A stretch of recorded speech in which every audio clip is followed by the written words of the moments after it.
Hey guys, எல்லாருக்கும் வணக்கம். Welcome back to our channel Vanajari World. இன்றைக்கி நம்ம என்ன வீடியோ பார்க்க போகிறோங்கிறது லாஸ்ட் வீடியோ எண்டிங்லேயே சொல்லியிருப்பேன். எஸ், இன்றைக்கி நம்ம ஆரி ஸ்டாண்ட் எப்படி ஃபிக்ஸ் பண்ண போகிறோம், எம்ப்ராய்டரி ஃப்ரேமில் கிளாத் எப்படி ஃபிக்ஸ் பண்ண போகிறோம் அப்படிங்கிறத பற்றி தான் பார்க்க போகிறோம். இந்த வீடியோக்குள்ளே போகிறதுக்கு முன்னாடி நீங்கள் ஆரி ஒர்க் ஸ்டார்ட் பண்ணணும், பட் பேசிக் மெட்டீரியல்ஸ் என்னென்ன வாங்கணும், எப்படி ஸ்டார்ட் பண்ணணும் அப்படி ஐடியாவே இல்லைன்னா இந்த வீடியோ உங்களுக்கு ரொம்பவே யூஸ்ஃபுல்லாக இருக்கும். இந்த வீடியோட லிங்க் கீழே டிஸ்கிரிப்ஷன்லேயும் மேலே ஐ பட்டன்லேயும் கொடுக்கேன். பார்க்காதவங்க இந்த வீடியோவை பார்த்துட்டு கூட அந்த வீடியோ போய் பாருங்கள். இப்போ வாங்க வீடியோக்குள்ளே போகலாம். இந்த ஃப்ரேமில் எப்படி லெக் மாட்டணும் அப்படிங்கிறத காட்டுறேன்.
ஸ்பேனர் வச்சு டைட் வச்சுக்கோங்க. இப்போ நான் ஜஸ்ட் உங்களுக்கு வீடியோவில் கையில் வச்சு காட்டுறேன். ஸ்பேனர் வச்சும் டைட் வச்சுக்கோங்க, அப்போ தான் நல்லா ஸ்ட்ராங்காக இருக்கும். இதே நீங்கள் கழட்டி எடுக்கணும் அப்படின்னு நினச்சிங்கன்னா ஸ்பேனர் வச்சு டைட் வைக்க வேண்டாம். அடிக்கடி நீங்கள் கழட்டி எடுப்பீங்க அப்படின்னா ஸ்பேனர் வச்சு டைட் வைக்க வேண்டாம். ஜஸ்ட் கை வச்சு நல்லா டைட் பண்ணி வச்சுக்கோங்க. ஆரி ஸ்டாண்ட் நம்ம இப்படி தான் ஃபிக்ஸ் பண்ணணும். இது ஃபிக்ஸ் பண்ணதுக்கப்புறம் இங்கே அட்ஜஸ்டபிளுக்கு இப்படி இருக்கும். இது நம்ம ஃப்ரேமை வச்சுட்டு இந்த ஸ்க்ரூ வச்சு நம்ம அட்ஜஸ்ட் பண்ணிக்கலாம் ஃப்ரேமுக்கு தகுந்தாப்பில்.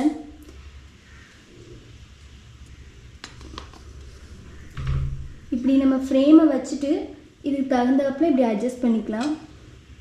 டைட்டாக இருக்கிற மாதிரி பார்த்து அட்ஜஸ்ட் பண்ணிக்கோங்க.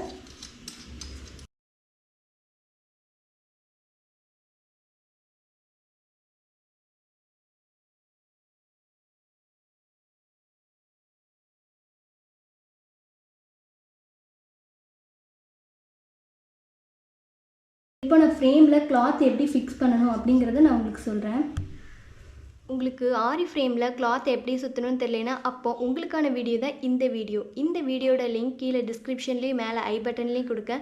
பார்க்காதவங்க இந்த வீடியோ பார்த்துட்டு கூட அந்த வீடியோ பாருங்கள். இப்போ நம்ம ஃப்ரேமில் கிளாத்தை ஃபிக்ஸ் பண்ணலாம். ஃபஸ்ட்டு இது 2 ரிங் இருக்குது. இந்த 2 ரிங்கையும் செப்பரேட்டாக எடுத்துக்கோங்க. எடுத்ததுக்கப்புறம் நம்ம கிளாத் சுற்றிருக்கோம்ல, இந்த ரிங்கை கீழே வச்சுட்டு இதுக்கு மேலே கிளாத்தை நீங்கள் வைக்கும்போது ஒரு சைடாக எடுத்து யூஸ் பண்ணுங்கள். சென்டரில் ஃபிக்ஸ் பண்ண வேண்டாம், ஒரு சைடாக எடுத்து ஃபிக்ஸ் பண்ணுங்கள். எதுக்காக நான் அப்படி சொல்கிறேன்னா, நீங்கள் ப்ராக்டிஸ் பண்ண நீங்கள் ஒவ்வொரு சைடாக எடுத்து யூஸ் பண்ணால் உங்களுக்கு கரெக்டாக இருக்கும். இப்படி வச்சுக்கோங்க. கொஞ்சம் எக்ஸ்ட்ராவாக அந்த ரிங்கு தெரியுதா உங்களுக்கு? இந்த ரிங்குக்கு கொஞ்சம் எக்ஸ்ட்ராவாக ஃபேப்ரிக் அந்த சைடு இருக்கிற மாதிரி பார்த்து வச்சுக்கோங்க. இந்த ஸ்க்ரூ இருக்கிற இந்த ரிங்கை வச்சு டைட் வைக்கணும். ஃபிக்ஸ் பண்ணிக்கோங்க ஃபஸ்ட்டு.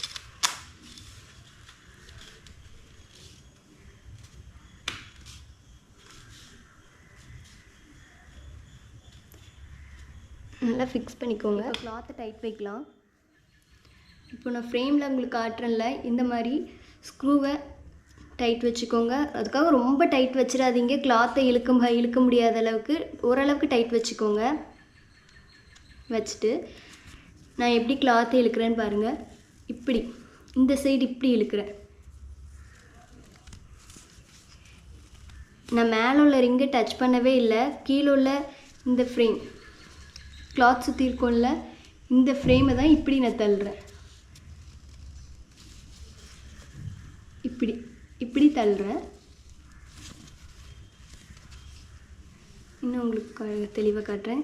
இந்த ஃப்ரேமை இப்படி 3 ஃபிங்கர்ஸ் இதை இப்படி ப்ரெஸ் பண்ணி கிளாத்தை இழுக்கிறேன்.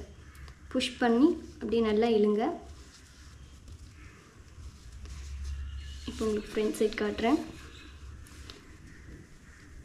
ஃப்ரண்ட்டில் உள்ள ரிங்கை நான் டச் பண்ணவே இல்லை, பேக்கில் உள்ள ரிங்கை மட்டும்தான் புஷ் பண்ணி கிளாத்தை இழுக்கிறேன்.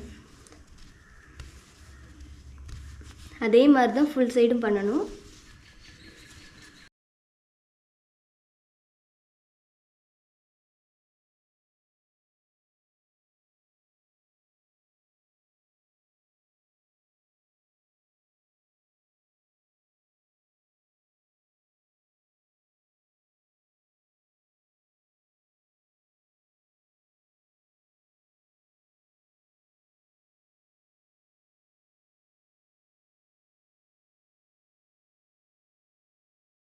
இப்படி தான் ரொட்டேட் பண்ணி ஃபுல் சைடும் டைட் வைக்கணும். ஃப்ரேமை ரொட்டேட் பண்ணி டைட் வைக்கணும். நல்லா டைட் ஆனதுக்கப்புறம் இப்போ இந்த ஸ்க்ரூவை இன்னும் நல்லா டைட் வச்சுக்கோங்க. நல்லா டைட்டாக வச்சுக்கோங்க.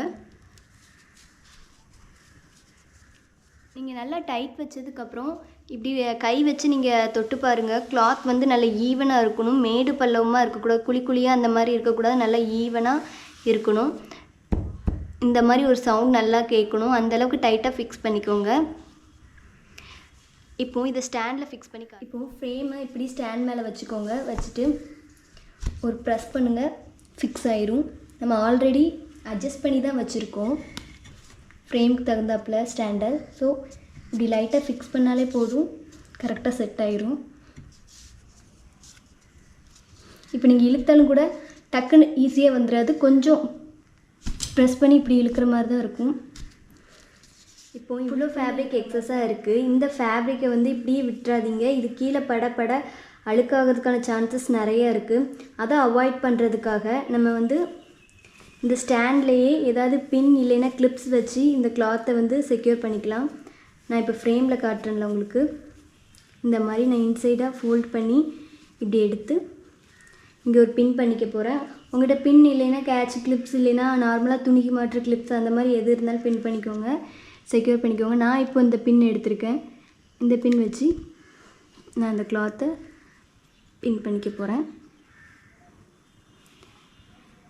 இப்படி பின் பண்ணிக்கோங்க. இதனால் உங்களுக்கு ரொம்ப இப்படி யூஸ் பண்ணுறதுனால நம்ம கிளாத் வந்து அவ்வளோ சீக்கிரத்தில் வந்து அழுக்காகாது, எந்த டேமேஜும் ஆகாது. ஓகே, இந்த வீடியோ உங்களுக்கு கிளியராக புரிஞ்சிருக்குன்னு நினைக்கிறேன். இந்த வீடியோஸில் எதுவும் டவுட் இருந்தால் கீழே கமெண்ட் பாக்ஸில் கமெண்ட் பண்ணுங்கள், நான் கண்டிப்பாக உங்களுக்கு ரிப்ளை பண்ணுறேன். இதே மாதிரி உங்களுக்கு ஆரி காட்லேயும் எப்படி கிளாத் ஃபிக்ஸ் பண்ணி யூஸ் பண்ணும் அப்படின்னு தெரியலனாலும் கீழே கமெண்ட் பாக்ஸில் வி வாண்ட் அப்படின்னு கமெண்ட் பண்ணுங்கள். உங்களில் ஒரு சப்ஸ்கிரைபர்ஸ் கேட்டாலும் அந்த வீடியோ உங்களுக்காக நான் போடுவேன். நெக்ஸ்ட்டு நம்ம உங்களுக்கு இந்த வீடியோஸ் பிடிச்சிருந்தா நீங்கள் நம்ம சேனலை சப்ஸ்கிரைப் பண்ணி சப்போர்ட் பண்ணி லைக் பண்ணி ஷேர் பண்ணுங்கள். பார்க்கலாம் உங்களில் எத்தனை பேர் நம்ம சேனலை சப்ஸ்கிரைப் பண்ணுறீங்கன்னு. நெக்ஸ்ட் நம்ம என்ன வீடியோ பார்க்க போகிறோங்கிறத சொல்லிடுறேன். நெக்ஸ்ட் நம்ம ஆரி நீடிலில் பற்றின complete information and make over பற்றி தான் பார்க்க போகிறோம். ஓகே, நான் உங்களை அங்கே பார்க்குறேன்.